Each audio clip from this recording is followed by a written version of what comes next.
안녕하세요. 저는 연기학원의 선생으로 일하고 있는 30대 여자입니다. 배우를 지망하면서 살아가고 있던 저는 얼마 전 백수 남편과 결별을 하게 되었죠.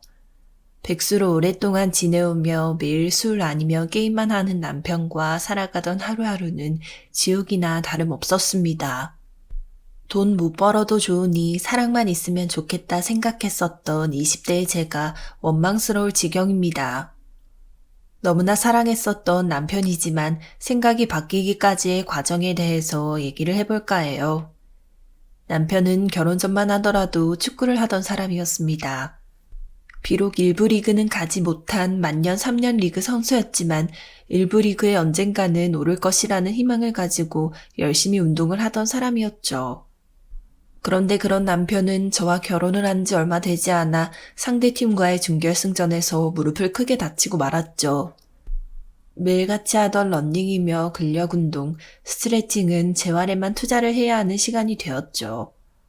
재활을 한다고 하더라도 전보다 기량이 떨어질 거라는 의사의 말에 남편은 결국 오랫동안 걸어오던 축구선수의 길을 포기하게 되었습니다.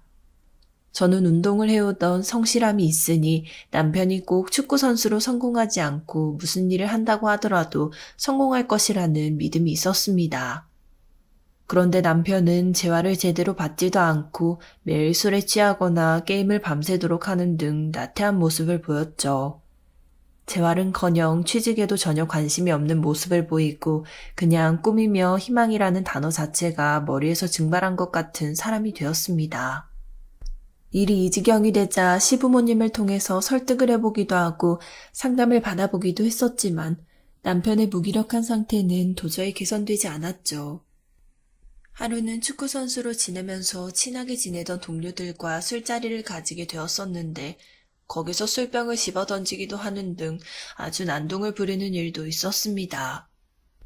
머리가 다쳐 피가 난 동료 중 하나에게 사죄를 해야만 했고 남편을 전과자로 만들지 않기 위해 막대한 합의금을 물어야만 했었죠. 남편에게 왜 그랬는지 이유를 물어보니 참 기가 막힌 답을 하더군요.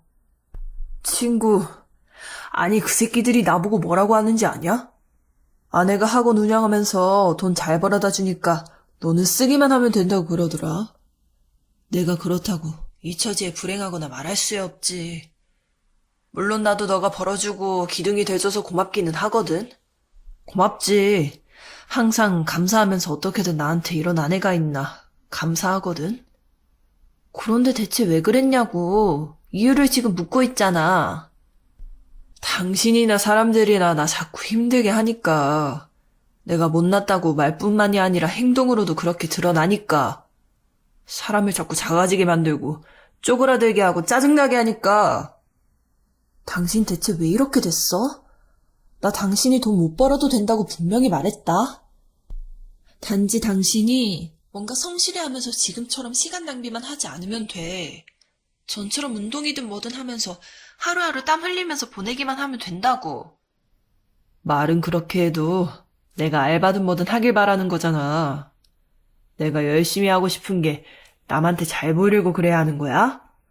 볼 찰 때는 정말로 내가 즐겼었는데 왜 남한테 잘 보이고 싶어서 노예처럼 살아야 하는데 나 2부 리그도 올라갈지 말지 논의되던 유망주였다고. 최소한은 나를 존중해줘야 할 거 아니야.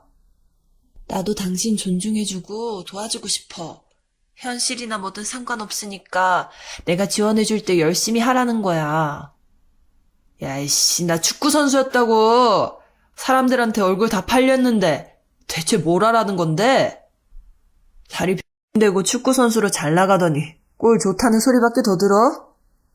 그럼 당신은 앞으로 대체 뭘 해먹고 싶은 건데? 뭐 하고 싶은 게 있긴 있어?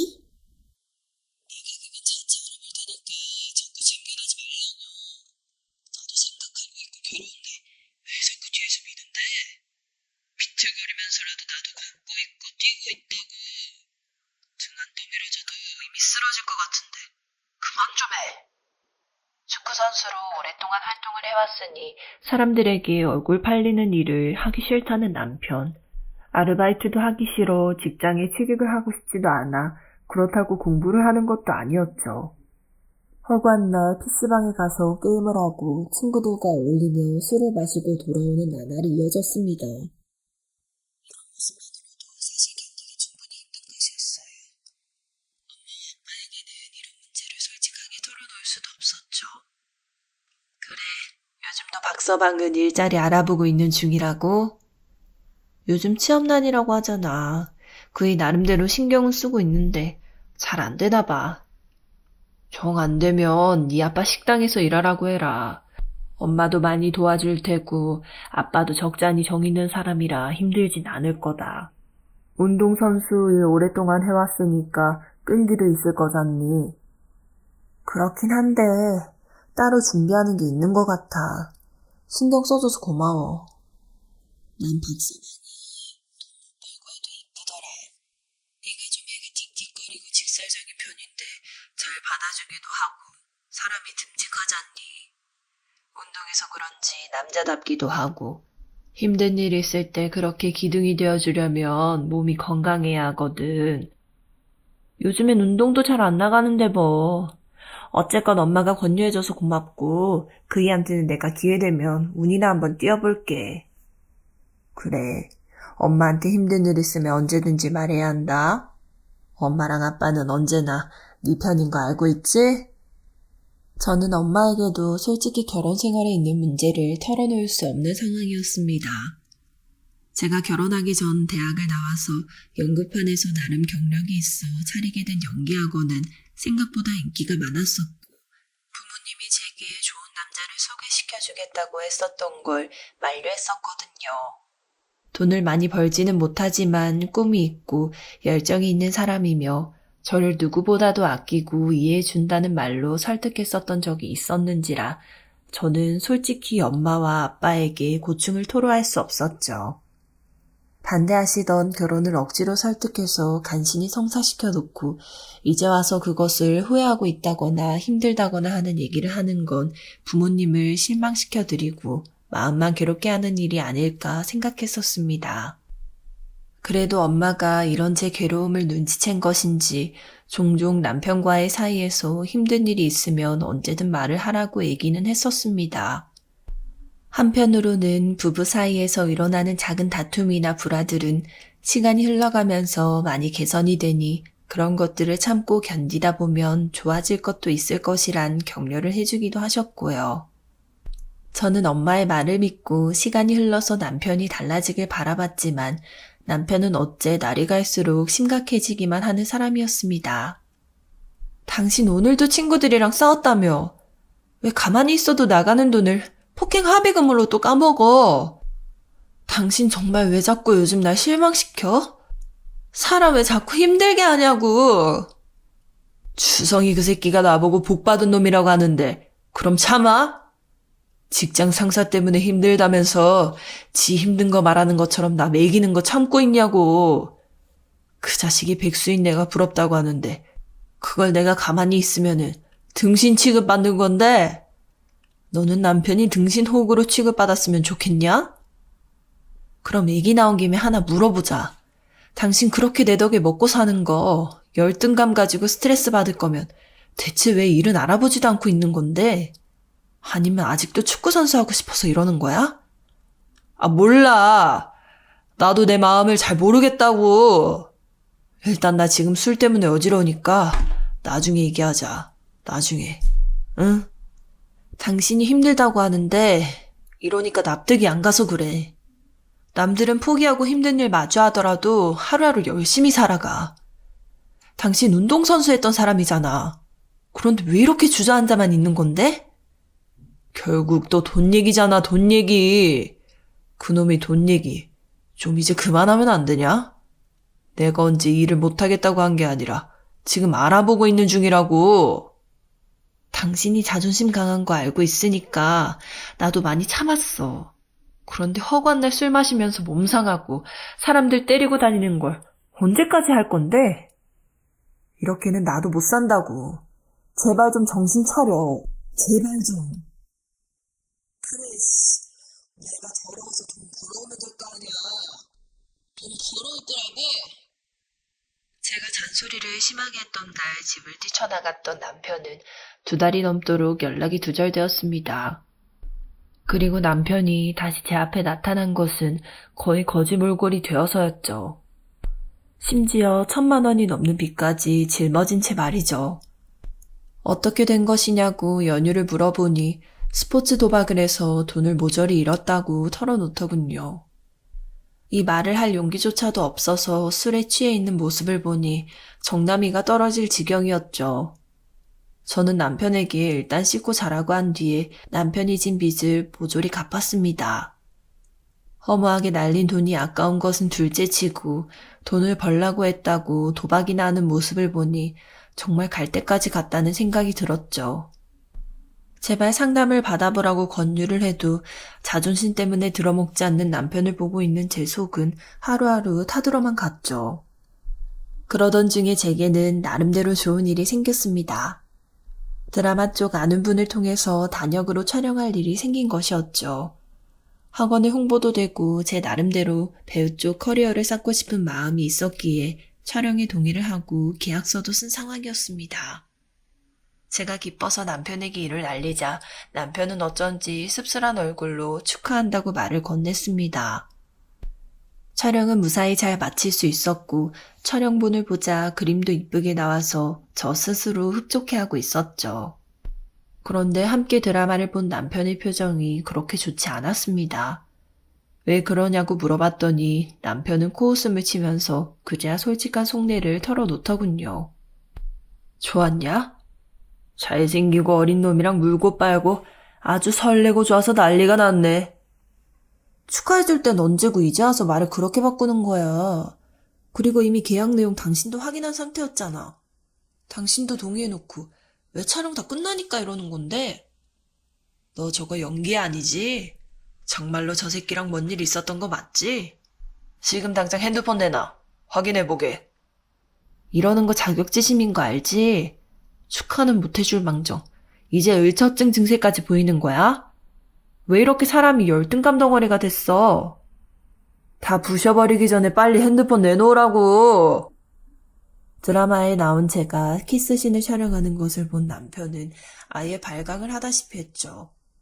제가 거부하자 TV며 거울이며 집안의 물건들을 죄다 부숴버렸습니다. 폭력적인 모습까지 보이는 남편의 모습에 저는 어쩔 수 없이 핸드폰을 보여줄 수밖에 없었답니다. 남편은 결국 핸드폰의 싸그리 뒤져서 제게 어떤 수상한 정황도 없다는 걸 발견하고서야 사과를 했죠. 하지만 그런 사과를 받을 정신이 아니었습니다. 더는 이런 결혼 생활을 지속할 수 없겠다는 생각밖에 들지 않았죠. 엄마며 아빠를 비롯해 시부모님께도 이 모든 사실을 털어놓은 저는 남편과 함께 더 이상 살 수 없다고 솔직하게 얘기를 했습니다. 집안이 뒤집어지자 그제야 남편은 반성하는 모습을 보이겠노라 무릎을 꿇고 사죄를 하더군요. 제게 무릎 꿇은 남편의 모습을 보니 안타까운 것은 둘째치고 언제고 이 일을 담아뒀다고 폭발할 것이라는 두려움밖에 생기지 않았죠. 이 사람하고는 앞으로 영영 살아갈 수 없겠다는 생각이 들어 저는 일단 별거를 하고 따로 살아보는 시간을 갖자고 말을 해두었습니다. 남편의 동의하에 부부라는 관계는 유지하고 있지만 남처럼 떨어져 지내기를 몇 달 정도 지나자 저의 두려움은 어느 정도 희석되었죠. 시부모님을 통해 남편이 재활을 열심히 받고 있으며 취직 자리를 열심히 알아보고 있다는 말에 저는 희망이 조금씩 생기기 시작했습니다. 문득 그런 남편을 응원하고 싶은 마음이 생겨 별거 중임에도 몰래 남편이 있을 집으로 찾아갔습니다. 그런데 이러한 저의 희망이나 바람과는 무색하게도 집에 들어가 보니 집안은 완전 난장판이 따로 없고 어떤 여자와 벌거벗은 채로 침대에 누워있는 남편의 모습이 보였죠. 제가 빽소리를 지르자 당황한 남편과 상간녀는 황급하게 이불을 끌어안고 옷을 입으려고 했지만 저는 더 지켜볼 것도 없다 싶어 사진만 찍어 불륜 증거를 확보하고는 뛰쳐나왔습니다.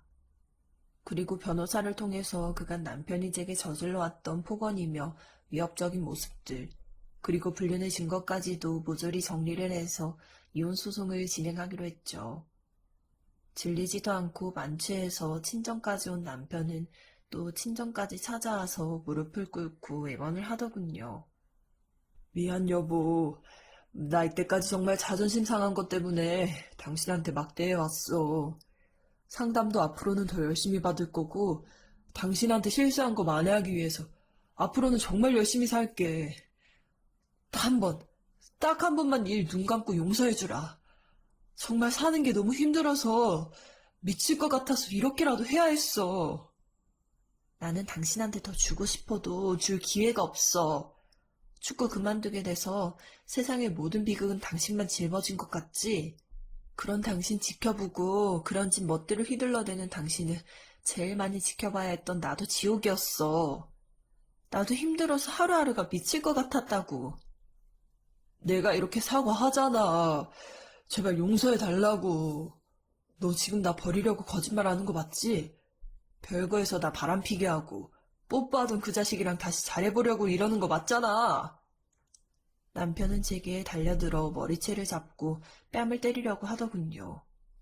하지만 술에 오랫동안 취하고 방탕한 생활을 해온 남편인지 별로 힘도 없었습니다.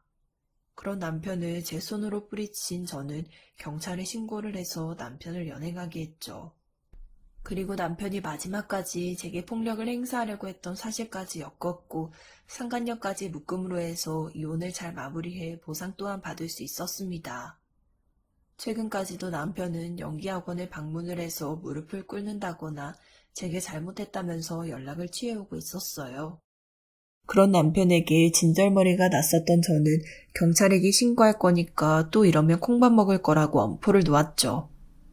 제 앞에서 물건을 부수고 폭력을 행사하던 남편은 경찰 얘기가 나오자 알겠다면서 겁을 집어먹고는 그 뒤로는 연락을 하지 않고 있답니다. 인생에서 너무나 사랑했었던 사람이지만 실망스러운 모습을 보여 결국에는 이혼을 하게 된 남편. 그와 함께 지냈었던 시간이 너무 후회되기도 하고 스스로가 한심할 지경이지만 그 고통의 과정을 통해 부모님의 사랑을 깨달았고 더 성숙해지는 시간을 보내게 됐다고 생각하려고요. 그 사람이 현재 어떤 모습을 보이느냐도 중요하지만 문제를 겪고 휘청거릴 때 어떻게 다시 일어나는지가 인간의 진면목을 파악할 수 있는 시점이 아닐까 생각이 들었네요. 앞으로 또 누굴 만나게 될지 모르겠지만 부디 남편처럼 좌절에 쉽게 쓰러지고 주위에 행패를 부리는 사람만은 아니길 바라는 마음입니다. 사랑을 진심으로 믿었고 철없던 시절에 만났었던 남편과 헤어지게 된 사연, 마지막까지 들어주셔서 감사합니다.